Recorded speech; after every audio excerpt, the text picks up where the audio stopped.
China போர்ட்டை சேர்ந்த இன்னொரு சகோதரர் கேட்கிறார். என்ன கேள்வி கேட்கிறாருன்னா, வலிமா அல்லாத பல விருந்துகளை கொடுக்கும் திருமணத்தில் வலிமா விருந்துக்கு மாத்திரம் நாங்கள் அழைக்கப்பட்டால் அதுக்கு செல்லலாமான்னு கேட்கிறாரு.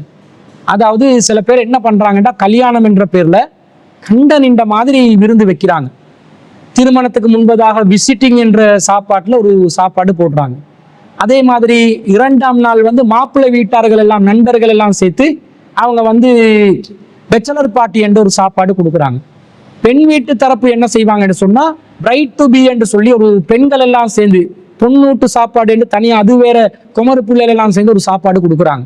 இன்னும் பெண் வீட்டு விருந்து என்று சொல்லி தனியா இன்னொரு விருந்து வெட்டிங் என்ற பேர்ல கொடுக்குறாங்க. எல்லாத்தையும் கொடுத்து முடிச்சு மிச்சம் மீதி இருக்கக்கூடிய ஒரு நிலையில தான் வலிமாவை வைக்கிறாங்க. வலிமாக்கு எந்த தரம் இருக்குதுன்னு சொன்னா அது பிலால் சாப்பாடு. ரொம்ப ஒரு மட்டமான நிலையில தான் வலிமாவை வச்சிருக்கிறாங்க. மார்க்கம் எதை வலியுறுத்துதோ அந்த வலிமா விருதை மட்டமான நிலையில வச்சு, மார்க்கம் வலியுறுத்தாத வழிகாட்டாத நபிகளாருடைய காலத்துல நடைமுறையில இல்லாத பல விருந்துக்களை நம் சமூகத்துல வீண் விரயங்கள் நிறைந்த நிலையில ஆடம்பரமாக நடத்துவதை நாம் பார்க்கிறோம்.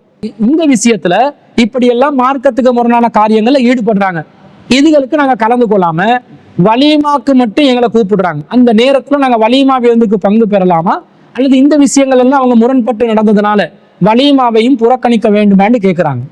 அதாவது நபி ஸல்லல்லாஹு அலைஹி வஸல்லம் என்ன சொல்றாங்கன்னா, சஹீஹ் புகாரில 5173வது செய்தியா வருது. அப்துல்லா இப்னு உமர் ரலியல்லாஹு அன்ஹு அறிவிக்கிறாங்க, இதா துஇய அஹதுக்கும் இலல் வலீமதி ஃபல்யதி, உங்களை யாராவது ஒருவர் வலிமாவுக்காக அழைக்கப்பட்டால் அவர் அந்த வலிமாவுக்கு செல்லட்டும் என்று ரசூலுல்லாஹ் சொல்றாங்க. அதே மாதிரி சஹீஹ் புகாரில 5177வது செய்தியில அபூ ஹுரைரா ரலியல்லாஹு அன்ஹு அறிவிக்கிறாங்க, வமன் தரக்க தாவத, யார் வலிமா விருந்தினுடைய அழைப்பை புறக்கணிப்பாரோ ஃபகத் அஸல்லாஹ வ ரசூலஹு ஸல்லல்லாஹு அலைஹி வஸல்லம், அவர் அல்லாஹ்வுக்கும் அல்லாஹ்வுடைய தூதருக்கு மாறு செய்து விட்டார் என்று வருகிறது. அப்போ வலிமா விருந்துக்கு மாத்திரம் நாங்கள் அழைக்கப்பட்டால் அல்லது வேறு விருந்துக்கும் கூப்பிடுறாங்க, அந்த விருந்தை நாங்க புறக்கணிக்கிறோம், தவிர்ந்து கொள்கிறோம். மார்க்கத்துல ஹராம் என்பதற்காக வேண்டி இல்லாவிட்டாலும் ரசூலுல்லாஹ்வுடைய காலத்தில் இருந்த திருமண வழிமுறைக்கு மாற்றமாக இருப்பதனாலையும் சமூக ரீதியான பாதிப்புகள் இருப்பதனாலையும் நாங்கள் அதை விட்டு தவிர்ந்து கொள்கிறோம். அந்த நேரத்துல ஒருத்தர் வலிமாவுக்கு மாத்திரம் நம்மளை அழைக்கிறார்.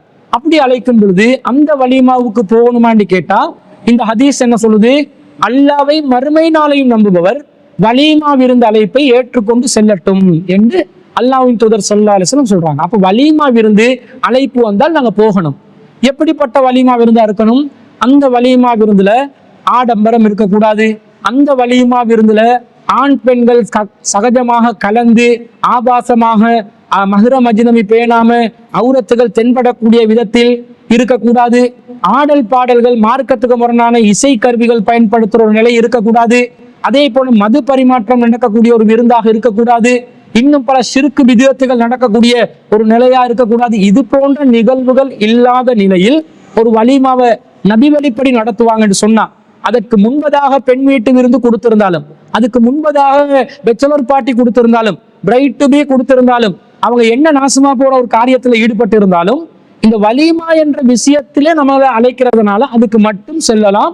எப்ப செல்லலாம் என்று சொன்னா, மார்க்கத்துக்கு முரணான காரியங்கள் நிகழாத நேரத்தில், நிகழும் நேரத்தில் கலந்து கொள்ளக்கூடாது, நிகழாத நேரத்தில் கலந்து கொள்ளலாம் என்பதை இந்த குர்ஆன் வசனத்திலிருந்து நாங்கள் விளங்குறோம். சூரத்துன் நிசால 4வது அத்தியாயத்துல 140வது வசனத்துல அல்லாஹ் சொல்கிறான், வகத் நஸ்ஸல அலைக்கும் ஃபில் கிதாப், இந்த வேதத்திலே உங்களுக்கு அறிவிப்பு செய்யப்பட்டிருக்கிறது, அன் இதா சமிஅதும் ஆயாத்தில்லாஹி யுக்ஃபரு பிஹா வ யுஸ்தஹ்ஸு பிஹா, அல்லாஹ்வுடைய வசனங்கள் புறக்கணிக்கப்பட்டாலோ கேலி செய்யப்பட்டாலோ ஃபலா தக்உது மஅஹும், அவர்களோடு நீங்கள் ஒருபோதும் அமராதீர்கள் என்று அல்லாஹ் தஆலா குர்ஆன்ல சொல்றான்.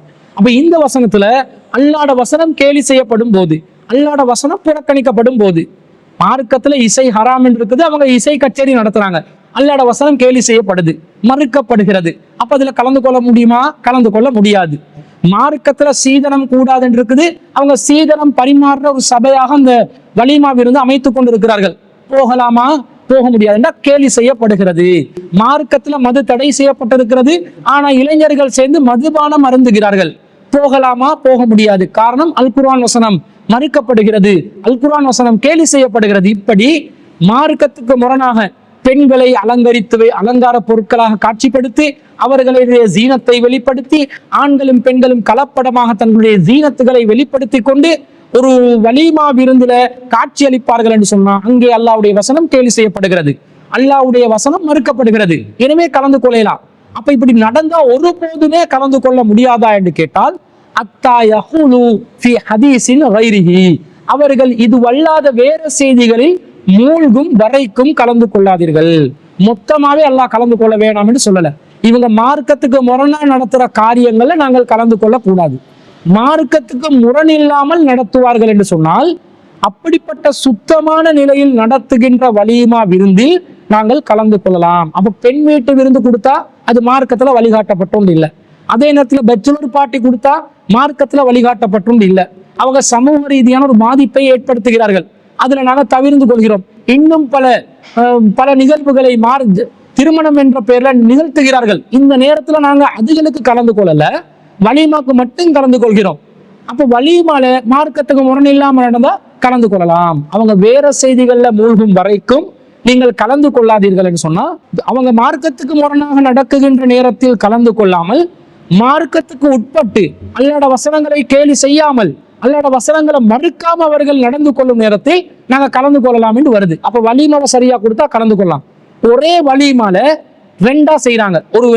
ஒரு கட்டத்துல என்ன பண்றாங்கன்னா, மார்க்கத்துக்கு முரணான ஒரு நிகழ்வை நடத்துறாங்க. அந்த நிகழ்வு நடத்தி எல்லாத்தையும் முடிச்சு அதை கம்ப்ளீட்டாக நிறுத்தி வச்சுட்டாங்க. அதற்கு பிறகு சாப்பாடு நிகழ்வு மட்டும் நடக்குது.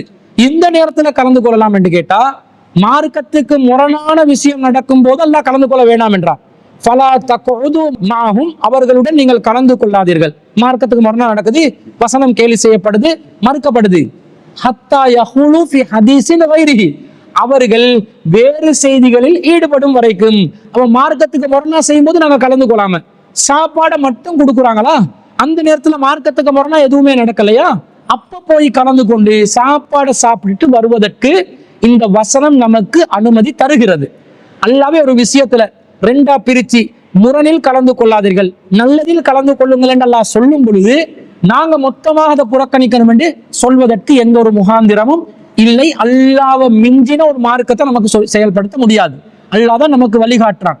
அதே நேரத்துல நடைமுறையில் இது சிக்கலா இருக்குது.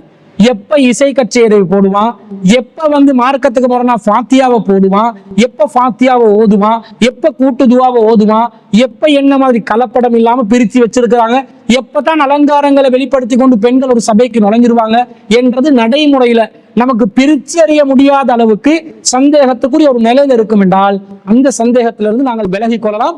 காரணம், இவர்கள் முறைப்படி நடக்கிறதுக்கு வாய்ப்பு இல்லை என்றதை கணிச்சு நாங்கள் ஒதுங்கிக் கொள்றோம் என்ற கருத்துல வருமே தவிர, அப்ப வேணுமென்ற வலிமா விருந்த புறக்கணிச்சுதான் வராது என்ற கலப்படமா இருக்குது. எது சத்தியம், எது மார்க்கத்துக்கு உட்பட்டது, எது மார்க்கத்துக்கு முரண்பட்டதுன்னு தெரியல.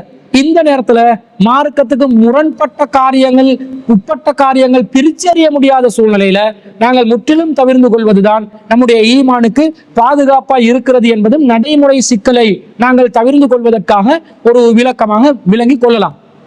அதே நேரத்துல ரெண்டையும் பிரிச்சு அறிய முடியும் என்றால், முரண் விஷயத்துல கலந்து கொள்ளாதீங்க, முரணில்லாத விஷயங்களை மாத்திரம் கலந்து கொண்டு ஒதுங்கி வரலாம் என்பதற்கும் இந்த வசனம் ஆதாரமாக இருப்பதை அந்த வசனத்திலிருந்து பார்க்கிறோம். ஏனென்றால் அல்லாஹ் மொத்தமாக புறக்கணியுங்கள் என்று சொல்லாமல், நல்ல விஷயம் செய்யும் போது இணைந்து கொள்ளுங்கள், கெட்ட விஷயத்திலே இணைந்து கொள்ளாதீர்கள் என்ற மாதிரி தான் அல்லாஹ் சொல்றான். இந்த வசனத்திலிருந்து தான் நாங்க ஒரு ஜனாசாவை பின்தொடர்றோம். அதுல அவங்க சலவாத் ஓதுறாங்க. ஜனாசாவை பின்தொடரும் போது சலவாத் ஓதுறதுக்கு ரசூலுல்லாஹ் வழிகாட்டல. அந்த நேரத்துல நாங்க அதை விட்டு ஒதுங்கி கொள்ளலாம்.